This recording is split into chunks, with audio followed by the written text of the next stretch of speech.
Okay, well, we want to thank everybody for being with us today. This is obviously a very exciting day as we get to announce an interim head coach for the Kentucky women's basketball program.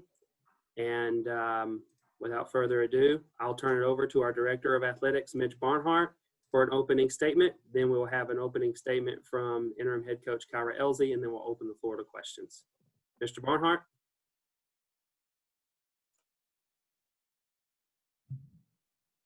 Thank you, Evan. Appreciate it, and appreciate everybody getting together this morning.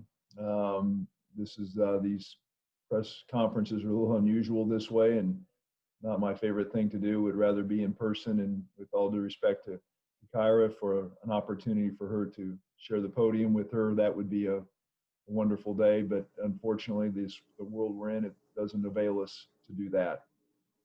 So we'll do it this way and keep going. I thank everybody for joining us. And first, let me start by recognizing Matthew Mitchell. Can't say enough of what he has done for Kentucky women's basketball and the University of Kentucky over the last 13 years. You look at what he has accomplished, 300 wins and plus, and then turned our program into a perennial power in the Southeastern Conference. We were someone that was reckoned with every time we took the floor, and created a home court environment at Memorial Coliseum that was difficult to play in. It included an SEC title in 2012. And then obviously in the NCAA tournament, we were there often, 17-9 record and 3 Elite 8 appearances. And more than that, I think it was what he did off the court that separated Matthew from a lot of folks. It was his high energy, great excitement, and the way he brought a level of just enthusiasm to our program. He was a great ambassador for the University of Kentucky, and he and Jenna totally ingrained themselves into our community, more than just women's basketball. They were great ambassadors. They did things within the community that were helpful to many, many people in many, many ways. I know it was an extremely difficult decision for Matthew and Jenna, and we obviously want them to be a part of our program. They have assured us they're going to stay in Lexington and be around our program, and we're thankful for that. We want them to be a part of our family for forever, and so we're looking forward to spending more time with them as we go. Having said that, we've got a season that is 12 days away from beginning, and so we've got to prepare for the start of the 2021 basketball season. And to do that, we've got to have someone leading our program, and it's a very familiar face. And we're excited that we didn't have to look very far to find someone that we felt like could begin that process, and that is Kyra Elzy. And so I'm excited to see her on the screen with me. I wish she was sitting next to me on a podium, but we'll do it this way. And but she's been alongside Matthew. In those terms, she's been alongside Matthew this entire time for a good chunk of the time, and been a part of that success that we've had at the University of Kentucky. And so she's been a proven teacher. She's been a leader. She's been a great recruiter for our program.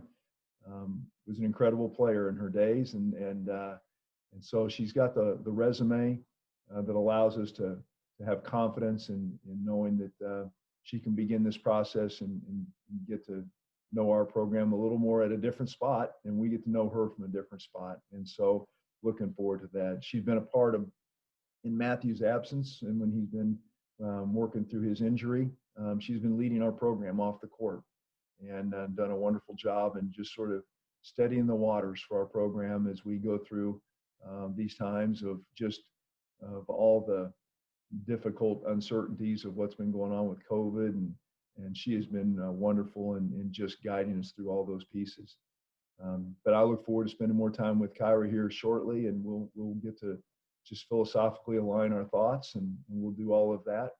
But for right now, we've got to focus on getting started, and that's where we wanted to be. So we're going to let her have the floor here and let her enjoy the opportunity as she takes the reins and begins the process of leading our program. So Kyra, with all congratulations, and looking forward to journeying with you.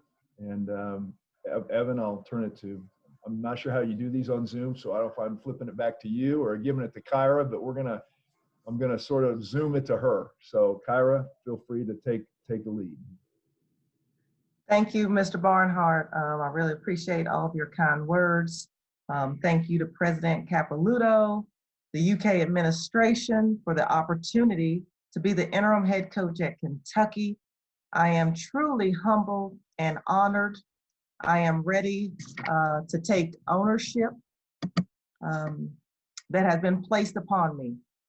November 12th, it will be a day that I will never forget. It was bittersweet in so many ways. I always dreamed of taking over for Coach Mitchell as he rode off into the sunset. I never quite imagined it like this. That's the funny thing about life. It never goes quite like planned. To Coach Mitchell, my mentor, my friend, my brother, thank you. You gave 25 years of your life to the game of basketball. I have watched you literally pour yourself into Kentucky women's basketball. You have empowered so many women to greatness. This season is for you, Coach. We will always honor, celebrate, and be forever grateful to the winningest head coach in our program to date. You are Kentucky women's basketball. To Jenna, my sister wife, thank you for being you, for your love of this program and community. You, Saylor, and Presley will always be a part of our Wildcat family. The winning tools of our program are honesty, hard work, and discipline. Coach Mitchell and I are aligned in so many ways in our coaching philosophy. That's what made our coaching chemistry magical and very successful. He has already laid the blueprint for this program, in which I'm confident in, and I will follow suit. To our players, thank you for being resilient. You all have been through so much, and you still come ready to battle daily. You all have amazed me during this difficult time. I wouldn't want to be with any other team right now besides you all. As I take the reins of this program, I will make sure that our core values are rooted in family, accountability, servant leadership, and an all-in mentality. These values are all encompassing on how we will achieve success on and off the court. Family, Nia Butts and Amber Smith. I can't imagine taking over this program without these two by my side. These two ladies, along with Daniel Boyce, Coach Lynn Dunn, have all played a vital role in preparing this year's team during Coach Mitchell's absence. Nia, she and I have been battle tested for over 20 years together. Her passion for the game of basketball is undeniably contagious.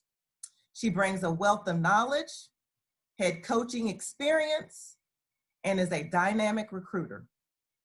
Amber, my sidekick, my little mini-me, my protege. She's helped put this program on the national scene as a player. Her love for this program is second to none. She is a rising star that connects with our players and our recruits on a high level. Amy Tilley, our Dobo, Courtney Jones, our trainer, Tiffany Hayden, our women's basketball liaison, and all of our support staff, thank you.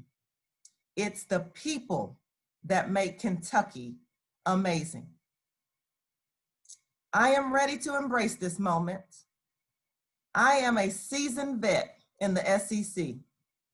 12 years of coaching experience, 5 years of playing in arguably the best conference in the country. I am a two-time national champion, an SEC champion as a player and as a coach. I have recruited at the highest level at several institutions. There are so many people to thank for preparing me for this moment. The list is too long for me to even mention everyone by name, but you know who you are. To my mom, the strongest woman I know, thank you for making me the woman I am today.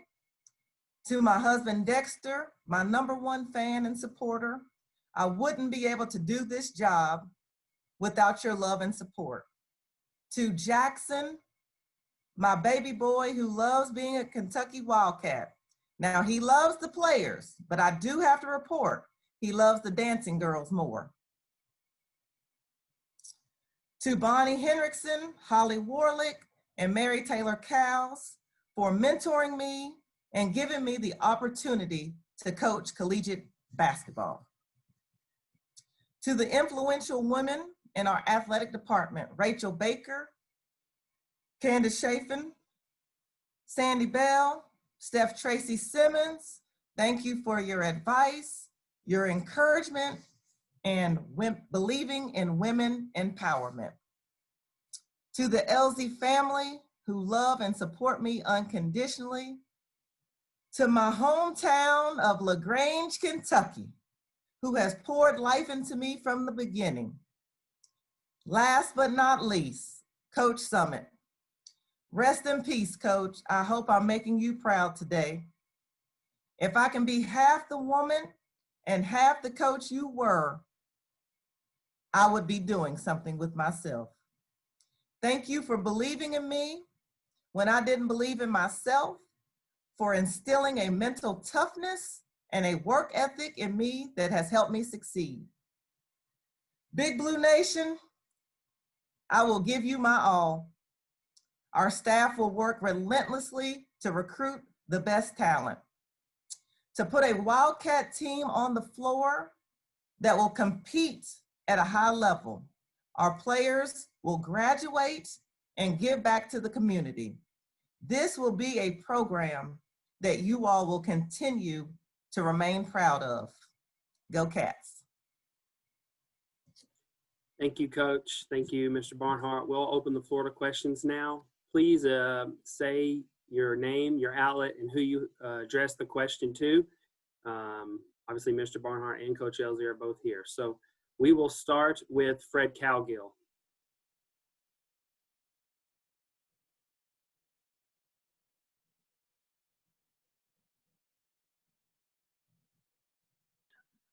Can you hear me?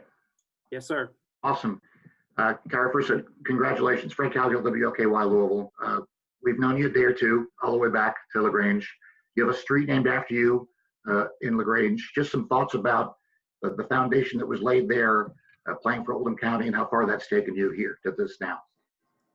You know, I have received an outpouring of love from my community and family in LaGrange, Kentucky. I do have a street named after me. I think they didn't have anything better to do with their time, but you know, it's an amazing community. You know, I'm so honored. I know they are proud, and to grow up in Kentucky and have the opportunity to coach at the state school, it's a once in a lifetime opportunity that I will not take lightly. Next question goes to Charles Hallman. Good morning, Coach. Can you hear me? Yes, sir. Congratulations. I know it's been a whirlwind time, but I'd like you to reflect upon the significance of being among the growing number of Black women coaches who have been hired this off season and who's being a part of this profession. And also, just if you want to expound on anything else that you talked about, especially about your kids graduating and reaching out to the community. You know, the coaching community, it is a family community. This is a tough profession to be in. It's a lot of hours, it's a lot of sacrifice, but it's very rewarding. You know, I got into coaching originally. I want to inspire, impact, influence young women, and God has given me the platform to do so. There have been so many Black coaches to lead the way in order for me to have this opportunity. And one thing that my coach, Coach Summit, has always taught me, you know, there are people before you to lay the foundation. Now you have the opportunity, and it is my responsibility to pay the blessings forward. So whatever I can do to help other coaches, to lift up young players that want to get in the profession, I am willing, I am able, and I look forward to blessing someone else like I have been blessed. Daryl Bird. Good morning, Kyra. Daryl Bird with the Cat's Paws. I wonder, have you had the moment yet to kind of look in the mirror and realize I'm not just taking over a team, I'm taking over a top 10 team with the potential player of the year, and wow, I got to get this right? It has not totally hit me yet, but I do realize that I am taking over a top team in the country. And I'm just going to use it as positivity. Not every head coach gets to walk in to a team that has been successful. And I have been receiving a lot of text messages and phone calls from mentors and friends and colleagues that are giving me advice. And the best advice that I have received thus far: if all else fails, put the ball in Ron Howard's hands and let her do what she does best. So to be able to coach a player like Ryan and the talent that we have on this team, you know, I do understand a lot is at stake, and I am ready for this moment. Been there as a player, now as a coach, and now we're about to put it in action. Larry Vaught. Mitch, I wonder if you could kind of walk us back through how Matthew maybe gave you the decision, how that came about, and how the players and their families, I guess, maybe found out about it last night also. Yeah, sure, Larry. Obviously Matthew is incredibly special to us, and Matthew's a 100% guy. He is, if nothing else, he doesn't do anything halfway. It is a 100% deal. And he'd been sharing with me a little bit about the challenge of just getting back to 100% after his surgery, and I think it's been documented. And he just we'd talked to a few times, and he just couldn't quite get to where he felt comfortable. And so he called. My days are this is Friday, so it would have been Wednesday. He called Wednesday and said, "Hey, can we talk for a few minutes?" And I said, "Sure." And he said, "I just feel like I'm not where I want to be, and I'm not 100%." And he sort of went back to that same phrase. He's an all-in kind of guy. Kyra used that terminology, all in, and he just felt like it was not where he wanted to be, or didn't feel like he could be in that mindset. So he said he was going to step away, and was pretty resolute in that. And we talked about a variety of thoughts, and he was resolute in saying, "I think it's time."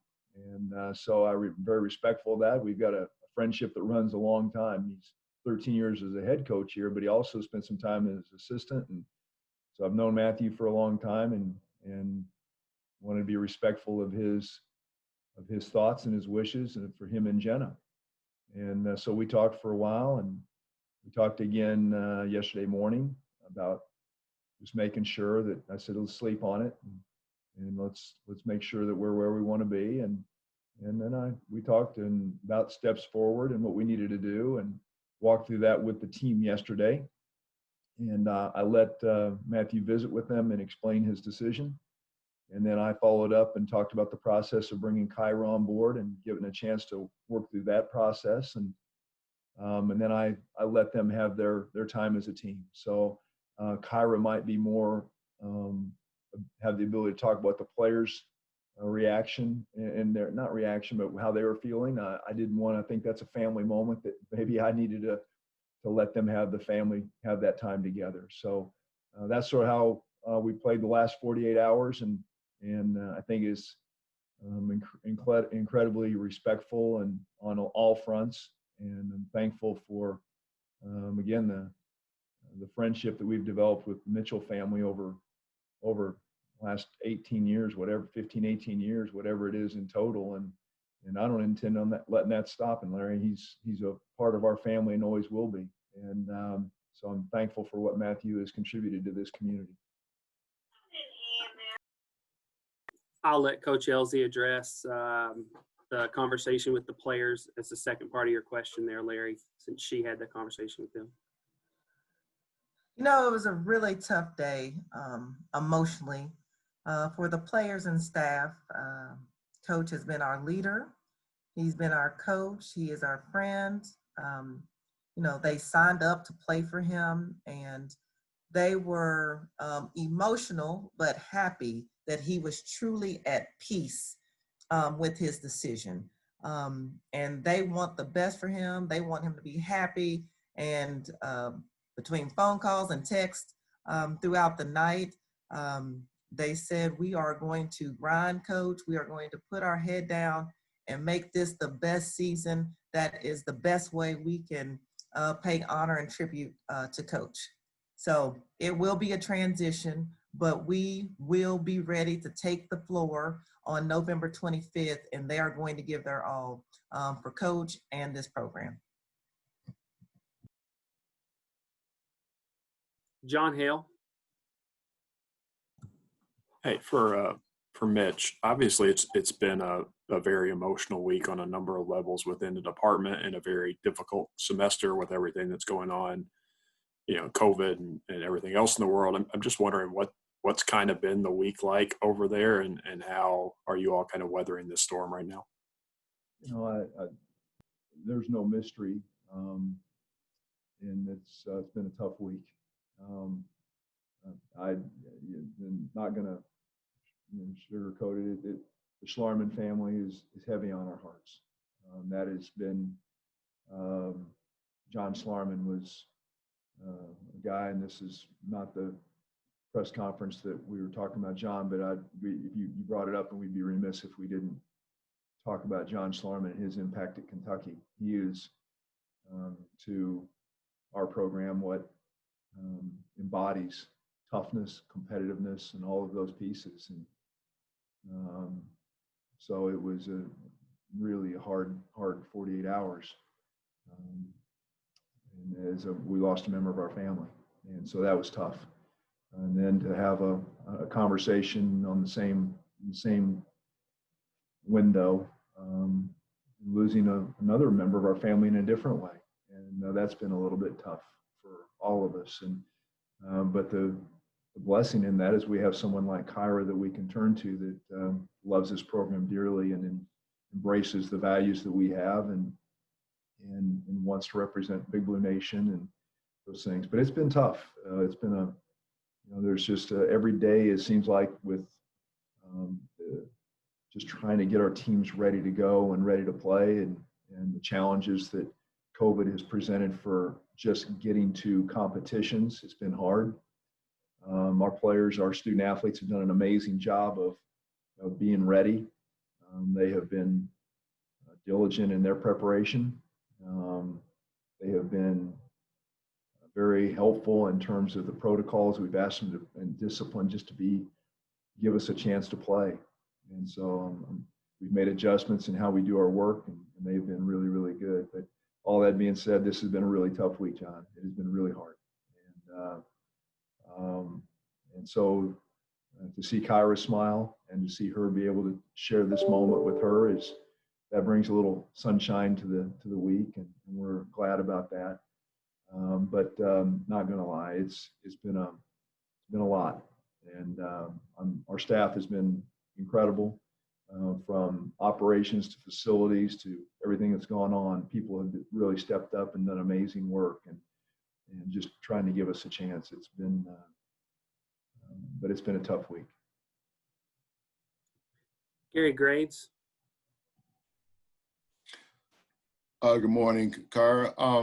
I guess to follow up on what you said earlier about the easy part of giving the ball to Ryan, but having coached under, having worked under Matthew for so long and worked at Tennessee and Kansas, how much of an influence of all of those places is going to play into your coaching philosophy? I mean, or do you have any other kind of little wrinkles that you might try to install yourself?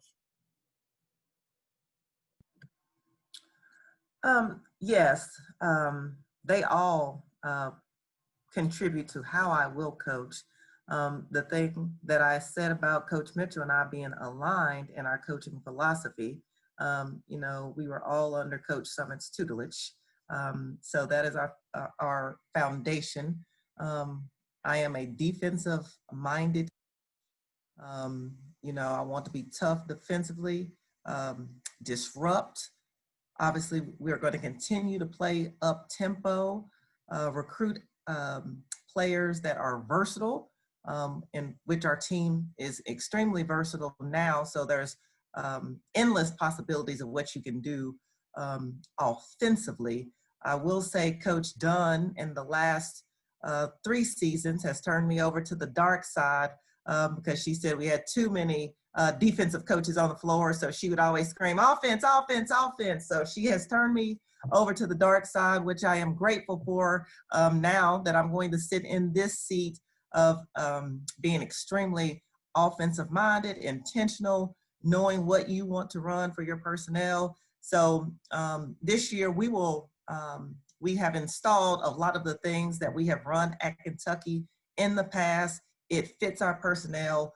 I will probably add some more quick hitters head into the season simply because our versatility this year in depth makes us different. So I want to make sure, unlike last year, we have a post presence inside. So we want to play inside out with Kiki and Todd.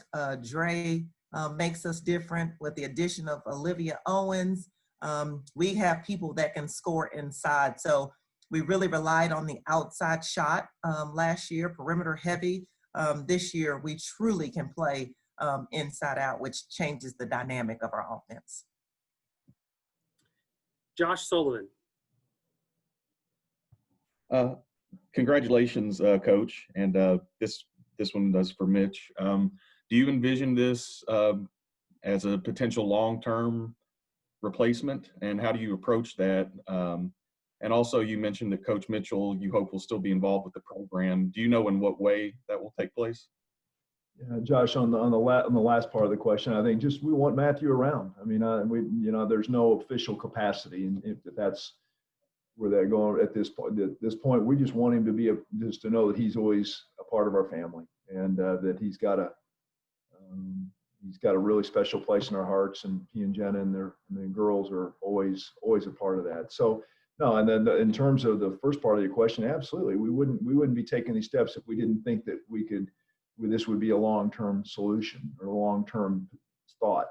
But much like any interview process, usually in an interview process, you have an opportunity to spend some time going through a couple different conversations, just talking philosophy and making sure that you're aligned. And I haven't had, because of how fast this occurred, I didn't get the chance to spend time with Kyra on that. And I think that's an important step, and just making sure that we're aligned philosophically and cultural, the way we're trying to do our culture and our program, and just making sure that we're thoughtful in that. And that, I think that's part of my due diligence and the things that I'm responsible for as the athletic director, and she understands that. And I think that's the step we all have to take. And so she's ready to go on that. I don't think there's one moment. She sat in my office probably a year ago, I'm guessing, and she talked about what it would take to be a head coach and wanted to know what I look for. And I think she knew the answers before she asked the question, because she's really, really smart. And so she prepared. She's got a game plan. I just like to see what the game plan looks like. You know, like any coach, she doesn't walk in and out a game plan. As the athletic director, I'd like to know what the game plan is. And so we'll do that, and we'll spend some time, and there's no timeline on that. So I'm not going to say it's December 1st, December 15th, end of the season. I'm not going to do that. But you guys know me well enough to know that we'll be thoughtful and thorough and spend some time. But I told her this morning on the phone that we'll be intentional about getting together. But right now, her focus is November 25th. We're less than 12 days away, 2 weeks away from tipping this thing off, and with a really good team who she has worked diligently hard with in the last 6 months, and she's ready. And so we're ready to enjoy the fruits of her labor and how hard she's prepared. And we're anxious to watch our team compete. Thank you. We got time for a few more. I'm going to try to get to as many as I can. We'll start with Maggie Davis. Hi, Coach. It's Maggie Davis, LEX 18. Obviously, you are very familiar with this team just from being on the staff for so long and then taking over pretty much the reins over the summer. How much does that help your transition into this role now? I think that was big. First and foremost, relationships with the players, no matter what seat you sit in. So I've always had great relationship with our players as well as everyone on our staff. But I thought that was big just for the trust factor, familiarity with them and them with me and this staff. But overall, Coach has always empowered everyone on our staff the opportunity to get on the floor and coach and really give our opinion. So I don't think it was that big of a shock to the system, to the players, for me to take over or for Coach Butts or Coach Amber to coach them, because that's what Coach has always empowered us to do. And in the long term, I think that has paid off for us in this under this circumstance. Thank you. Daryl Bird.